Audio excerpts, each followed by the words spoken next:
அதாவது இந்த உலகத்தில் தன்னை விட தன்னை சார்ந்தோர் நன்றாக இருக்க வேண்டும் என்று தியாகம் பண்ணுறாங்க பார்த்தீங்களா, அவங்க பூரா இவங்க தான்.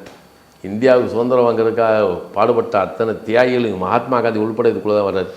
அதில் பிறந்த பெண்கள்னா வாழ்க்கையை வந்து தன் பிறந்த வீட்டுக்கும் புகுந்த வீட்டுக்குமே வந்து வாக்கப்பட்டு போகிறா அப்படின்னா, துலாலக்கணத்தில் பிறந்த பெண் வந்து வாக்கப்பட்டு போகிறான்னா அந்த வீட்டுக்குள்ளே சகல சுமைகளையும் அவள் தாங்க போகிறான்னு அர்த்தம். இன்னும் நோட் அவள் தான். ஆனாலும் உலகத்தில் இறைவன் அவர்களுக்கும் ஒரு அற்புத சக்தியை படைத்திருக்கிறார்.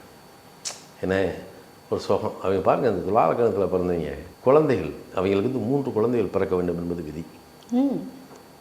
இந்த குழந்தைகளுடைய வளர்ச்சி வளர வளர வளர வளர இவங்க வாழ்க்கையும் வளர்ந்துக்கிட்டே வரும். அதான் அதுக்குள்ளே வச்சுருக்கேன் சுற்று.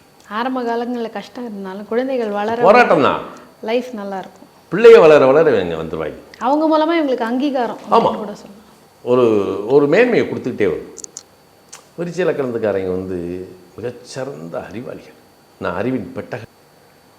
ஆனால் எல்லா இன்னல்களையும் சங்கடங்களையும் ஒரு நாளாவது நான் வந்து ஒரு பீஸ்ஃபுல்லாக ஒரு விஷயத்தை எடுத்தேன்றது அவங்களுக்கு கிடையாது.